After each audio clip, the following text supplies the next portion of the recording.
오래전 방송국에서 한글날 특집으로 다큐를 하나 준비를 했는데 내용은 그림에 보는 것과 같이 이렇습니다. 밥을 해가지고 하나에는 감사합니다, 고맙습니다 이런 글자를 붙여놓고 또 하나는 그 통에다가 짜증나 이렇게 글자를 붙였습니다. 그리고 한 사람에게 부탁을 했습니다. 날마다 일정하게 한쪽에는 고맙습니다, 감사합니다 이 말을 하고 한쪽에는 짜증나 이 말을 하도록 한 것이죠. 오랜 시간이 지나고 난 이후에 이제 그 검사 결과를 보려고 그 밥을 보니까 고맙습니다 혹은 감사해요 라고 긍정적인 밝은 좋은 말을 했던 그 밥에는 아주 구수한 누룩 냄새가 났습니다. 그런데 짜증나, 싫어, 미워 라고 말한 그 밥에는 썩어서 아주 몹쓸 냄새가 나게 된 것이죠. 여러분, 우리가 말의 힘에 대해서 너무 잘 알고 있습니다. 이것은 단지 이 검사만 그렇게 된 것이 아니고 제가 인터넷 자료 혹은 유튜브를 보니까 각가지 그런 검사 결과 긍정적이고 좋은 말을, 칭찬의 말을 들었던 식물이나 동물들은 건강하게 자라고 아주 상태가 좋았습니다. 그러나 짜증난다, 미워, 싫어 혹은 죽어버려 라고 했던 말을 했던 그 식물이나 동물들은 엄청나게 그런 부정적인 모습들이 나타나더라고 하는 것이죠. 우리가 설날 때 덕담을 서로 나누고 또 그렇게 어른들은 어린 세대에게 혹은 손자 손녀에게 또 자녀들은 부모님께 그런 좋은 말들을 주고받는 명절의 시간입니다. 여러분, 그런데 우리가 입이 있어서 내 안에 혀가 있어서 말은 하지만 내가 지금 내뱉고 있는 이 말이 얼마나 큰 힘이 있고 권세가 있는가라고 하는 것을 자주 망각할 때가 있습니다. 혹 우리가 가끔 그런 말을 합니다. 아유, 그건 내가 별 생각 없이 한 말이야. 그렇지가 않습니다. 내가 아무렇지 않게 던졌던 그 말 한마디가 때로는 사람을 살리기도 하지만 때로는 한 영혼으로 하여금 심각한 피해를 입게 하는 것이죠.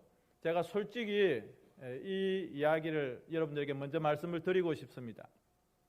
제가 전도사 때 교회에서 아주 분주하게 계단을 오르내리고 분주하게 움직일 때 교회 청년회 회장이 제가 가르치고 있는 학생들에게 이런저런 이야기를 하고 있는 장면을 봤습니다.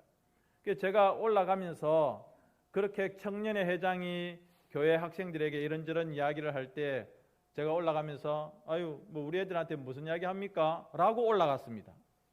그때 그 청년이 그 말을 어떻게 받아들였냐면 니까짓 게 뭔데 내가 가르치는 학생들에게 이러쿵저러쿵 이야기를 하느냐 이렇게 알아들은 것이죠. 말을 하는 사람도 조심스럽지만 말을 받는 사람도 참 조심스럽습니다.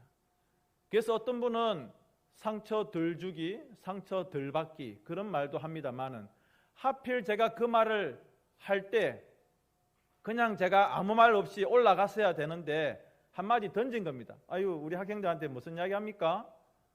그런데 그 말이 하필이면 그 청년회 회장에게 니까짓 게 뭔데 학생들한테 이런저런 이야기를 하느냐라는 식으로 들린 것이죠.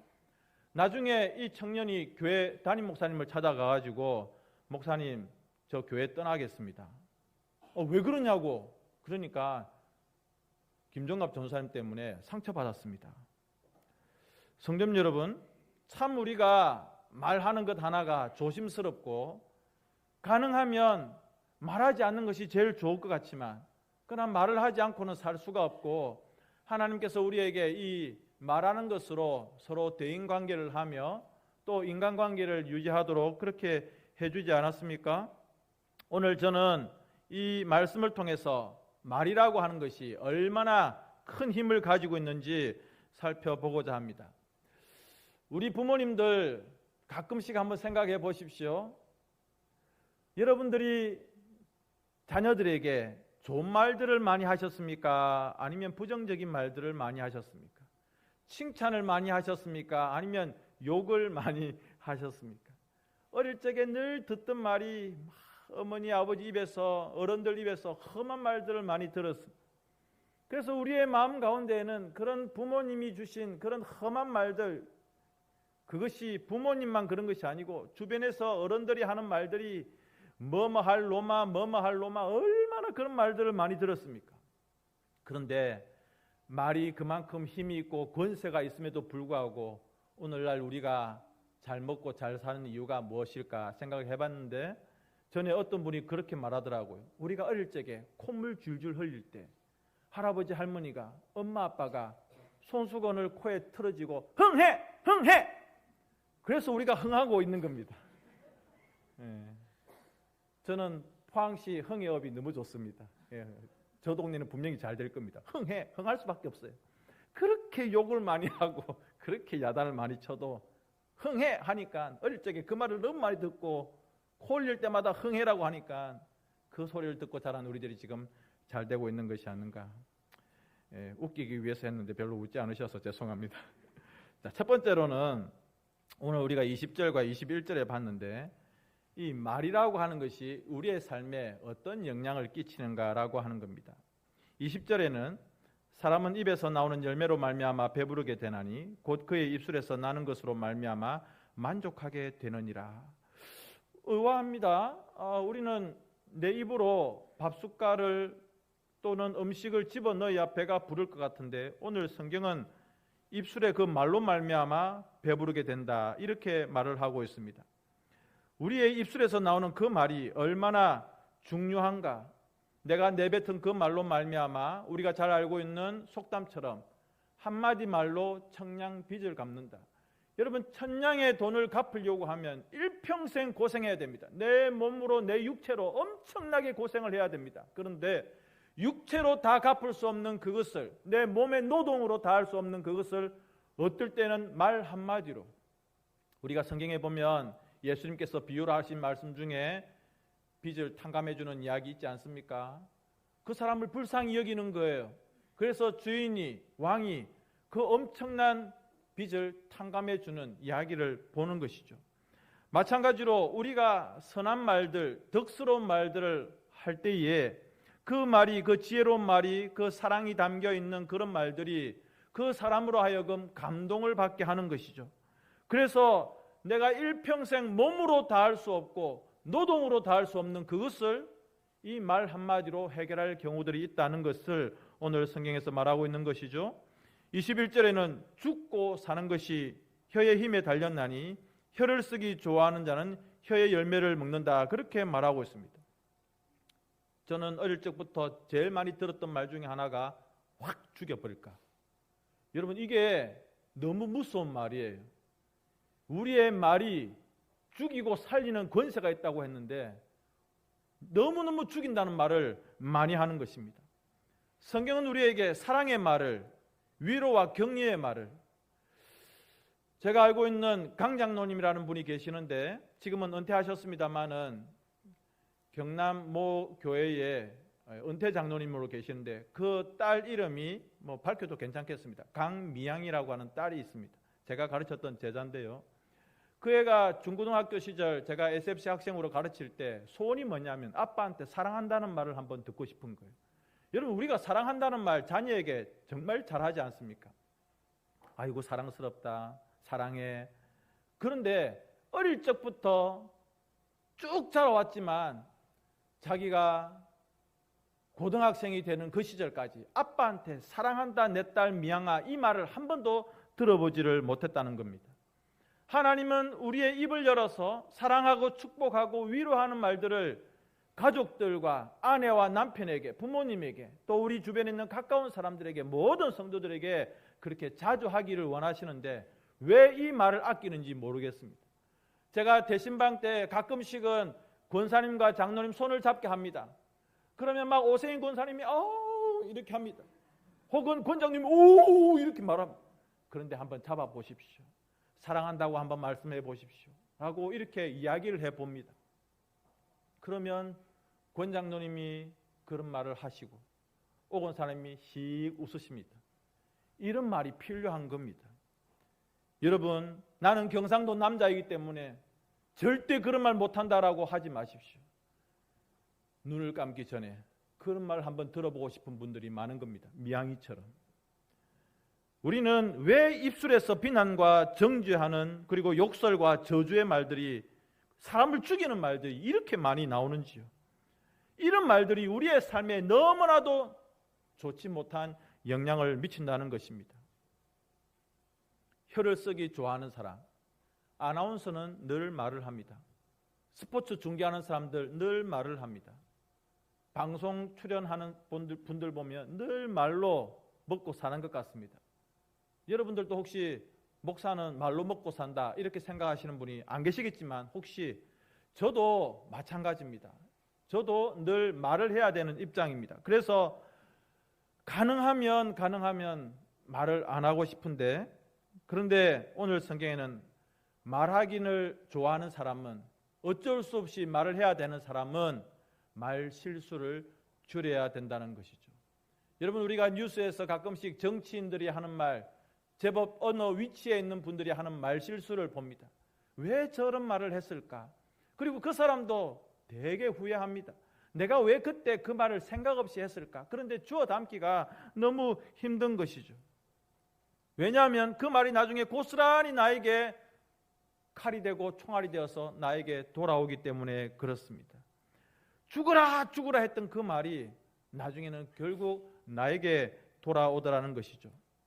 오늘 이 말씀은 어떻게 보면 말을 좀 부정적으로, 이 입과 혀를 부정적으로 생각하는가, 그런 말씀일 수도 있겠지만은 이 말 한마디가 우리의 삶에 얼마나 큰 영향을 끼치는가. 민수기 14장에 보면 하나님께서 이스라엘 백성들에게 뭐라고 말씀하시냐면 내가 내 귀에 들린 대로 너에게 행한다. 그래서 여러분 몇십 년? 40년을 광야에서 뺑뺑 도는 그 엄청난 고생이 이스라엘 백성들의 말에서 부정적인 말로 말미암아 우리가 애굽에 있었으면 좋았을 텐데, 거기에서는 잘 먹고 잘 살았는데 고기 가마 옆에서 고기 먹고 야채 먹고 그리고 과일 먹고 좋았다는 거죠. 왜 우리가 여기를 따라와서 이 고생을 하느냐? 모세를 원망하고 하나님을 원망하는 그 말을 하나님께서 들으셨다는 것입니다. 아이고 하나님, 뭐 그런 거를 그래 귀에 담아가지고 그 우리가 별 뜻 없이 그냥 무의식 중에 나온 말이지, 아유 그 별 의미 없습니다 라고 하지 않으셨습니다. 내 귀에 들린 대로 너에게 행하겠다. 두 번째로는 오늘 성경에 우리가 6절 7절 말씀도 보았으면 좋겠는데요, 미련한 자의 말에 대해서 6절 7절이 말하고 있습니다. 우리 같이 한번 읽어보겠습니다. 6절부터 7절까지 시작. 미련한 자의 입술은 다툼을 일으키고 그의 입의 멸을 자청을. 7절. 미련한 자의 입은 그의 멸망이 되고 그의 입술은 그의 영혼의 그물이 되느니라. 아멘. 여러분, 여기서 미련한 자라는 이 표현은 공부를 하지 못했고 배운 것이 짧은 사람을 이야기하지 않습니다. 그런데 그 미련한 자, 자기가 학교를 다니고 혹은 어느 정도 지식이 있고 그런 것을 떠나서, 여러분 우리 어머님들 또는 우리 어르신들 중에 초등학교나 보통학교 그런 교육을 못 받으신 분들 중에서 굉장히 지혜로운 분들이 계십니다. 저희 외할머니도 글자 한자 쓸 줄 모르고 읽을 줄 모릅니다. 그저 찬송가를 펼쳐도 찬송가 글자를 모릅니다. 하지만 그분이 불렀던 찬송가 가사를 외우고 또 들었던 성경 구절을 그렇게 마음 가운데 외워서 그렇게 예배를 드리고 일평생 아주 현숙하고 또 지혜로운 그런 삶을 사셨습니다. 오늘 성경에는 이 미련한 자가 공부와 내가 학교를 나왔다 안 나왔다 그것을 떠나는 말입니다. 그런데 그 미련한 자가 입술로 다툼을 일으킨다는 겁니다. 또 매를 자청합니다. 멸망이 되고요, 또 그물이 된다고 말하고 있습니다. 이 미련한 자의 말에 대해서 얼마나 강력하게 경고하고 있는지요. 미련한 자는 미련한 말을 하게 되어 있습니다. 왜냐하면 그의 마음에 하나님을 아는 지식이 없기 때문에 그렇습니다. 그런데 오늘 이 성경을 보면 이거는 그런 미련한 자들에게만 하는 말이구나 그렇게 생각하기 쉬운데 그렇지 않습니다. 우리도 때때로는 미련한 말을 할 때가 있고 또 우리도 때때로는 굉장히 지혜로운 말을 할 때가 있습니다. 내가 깜짝 놀랄 정도로 어떨 때는 똑똑한 말을 할 때가 있는가 하면 어떨 때는 내가 그 말을 왜 했지 할 정도로 아주 미련한 순간이 있을 수 있습니다. 그래서 이 말씀은 우리 모두에게 하시는 말씀인 것이죠. 성도님 여러분, 하나님께서 우리에게 이 말씀을 주시는 이유는 뭐냐면 미련한 자들만 그렇다 그게 아니라 미련한 말들을 하지 않도록 또 미련한 자들과 가까이 하지 아니하도록 우리에게 경계를 해주기 때문에 그렇습니다. 그러면 무엇이 도대체 미련한 말인가? 첫 번째로는 부정적인 말입니다. 남에게 좋지 못한 말들을 하고 그래서 그 사람에게 상처를 입히는, 여러분 정말 할 수 있다면 다른 사람의 말, 나쁜 말이나 부정적인 소문들은 퍼뜨리지 마십시오. 누구한테 가가지고 옆집 뒷집 다니면서 또 마을 회관 경로당에 가가지고 누구누구가 어떻더라 이런 말 일절 하지 마십시오. 제일 좋습니다. 남이 그런 말 하면 그냥 거기서 딱 끊어내시고 뭐 어쩔 수 없이 들은 것은 그냥 여러분 마음 가운데 담아두십시오. 그리고 잊어버리십시오. 그 말을 또 어느 누군가인가 하고 혹 교회에서 떠도는 그런 소문들에 대해서 이곳저곳 다니면서 이야기를 하지 말라는 겁니다. 왜냐하면 그 말이 당사자에게 들어가면 그 사람이 진실과 혹은 거짓을 떠나서 마음에 화가 나게 되어 있습니다. 왜 당신이 내 말을 하느냐는 것이죠. 모르게 비밀이다 라고 하지만 비밀은 없는 겁니다. 그것이 미련한 자의 말인 것이죠. 두 번째로는 버릇없는 말이 있습니다. 이것은 자기 자신이 지금까지 쌓아왔던 모든 것들을 한꺼번에 무너뜨리는 미련한 말인 것입니다. 이런 말들을 우리가 삼가해야 되는 것이죠. 자기가 지금까지 이만큼 쌓아왔는데 내가 내뱉는 그 무가치하고 의미 없는 말 한마디, 미련한 말 한마디로 지금까지 쌓아왔던 것들을 와르르 무너뜨릴 필요는 없는 것 아니겠습니까? 그만큼 우리의 말이 우리의 삶에 많은 영향을 끼친다고 하는 것입니다. 그러면 6절과 7절은 무엇을 말하고 있는가? 근본적으로 그렇습니다. 미련하기 때문에, 하나님을 아는 지식이 없기 때문에, 하나님을 아는 신앙이 없기 때문에 자기 귀에 들린 대로 말하고 자기 감정에서 일어나는 대로 말하고 그냥 있는 입이라고 막 짓거리는 것입니다. 그래서 그 입과 그 입술을 성경은 미련하다 말하는 것입니다.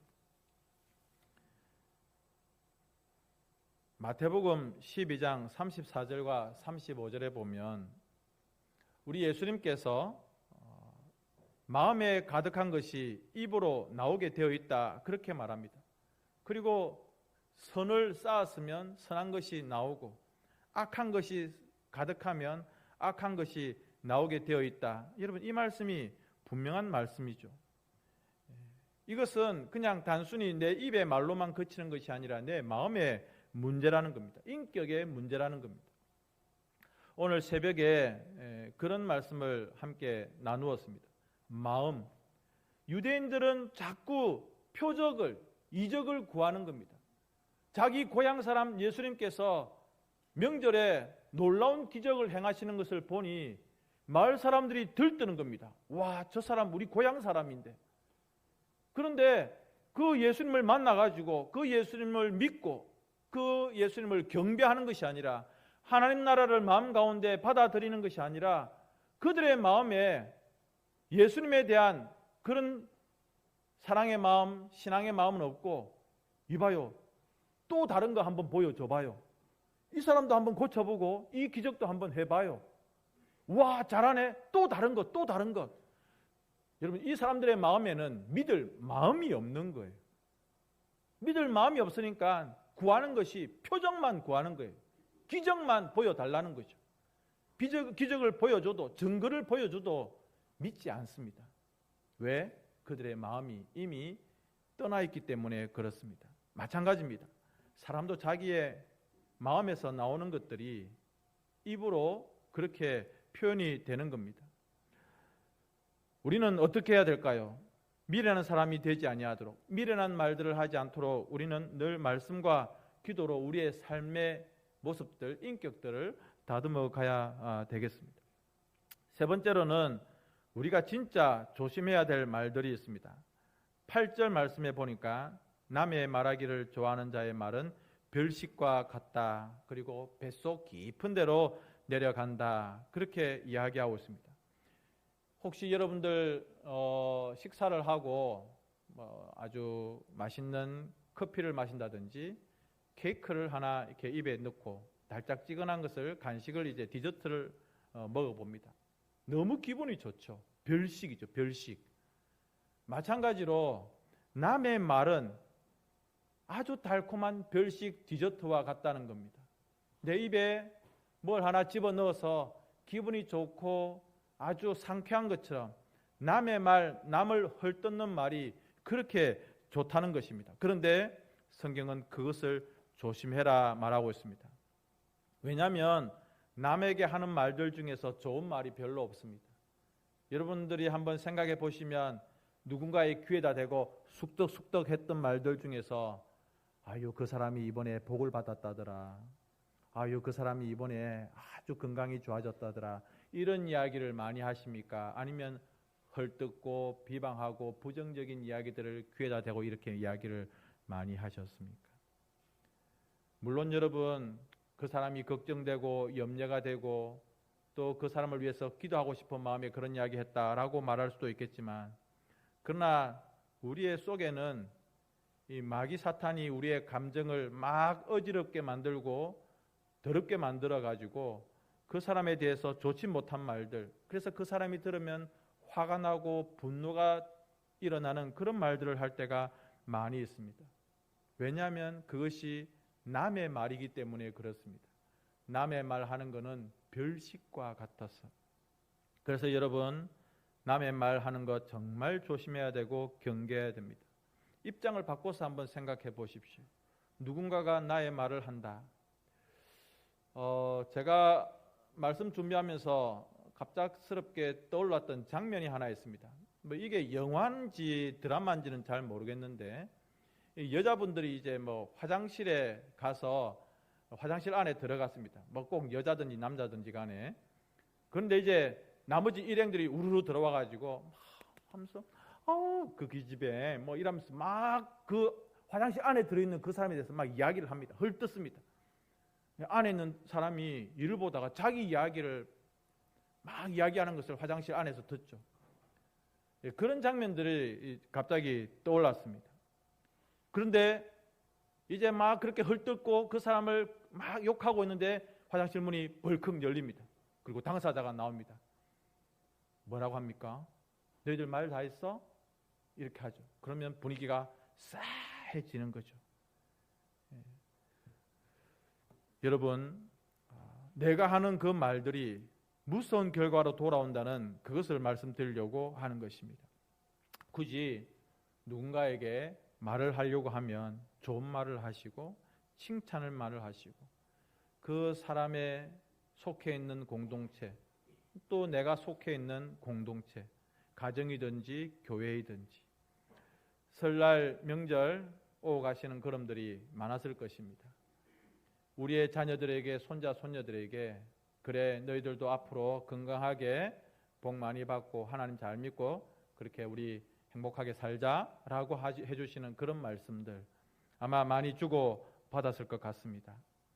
여러분 내가 하는 그 말이 나중에 다 열매가 된다는 사실 꼭 기억하실 수 있기를 바랍니다. 마태복음 12장 36절과 37절에 예수님께서 이렇게 말씀하셨습니다. 내가 너희에게 이르노니 사람이 무슨 무익한 말을 하든지 심판날에 이에 대하여 신문을 받으리니 네 말로 의롭다함을 받고 네 말로 정죄함을 받으리라. 하나님께서 우리 주님께서 심판날에 내가 했던 말에 대해서 신문하신다는 겁니다. 그때 우리가 예수님 그때 그거는 제가 그냥 생각 없이 한 말입니다 라고 말할 수 없다는 겁니다. 너 그때 그 형제에게 왜 그 말을 했느냐? 아유 예수님 뭘 그런 걸 가지고 제가 그냥 친한 친구이기 때문에 그냥 농담으로 한 말입니다 라고 하는 것이 안 통하는 겁니다. 너 그때 왜 너의 자녀에게 그 말을 했느냐? 아유 그건 자식한테 그런 말도 못합니까? 이런 말이 안 통한다는 겁니다. 그래서 그러면 우리는 이제 결론적으로 어떻게 해야 될까? 시편 19편 14절 말씀을 같이 읽고 마치겠습니다. 19편 14절 시작. 나의 반석이시요 나의 구속자이신 여호와여, 내 입의 말과 마음의 묵상이 주님 앞에 연락되기를 원하나이다. 아멘. 제가 한번 기도하겠습니다. 사랑의 아버지 하나님,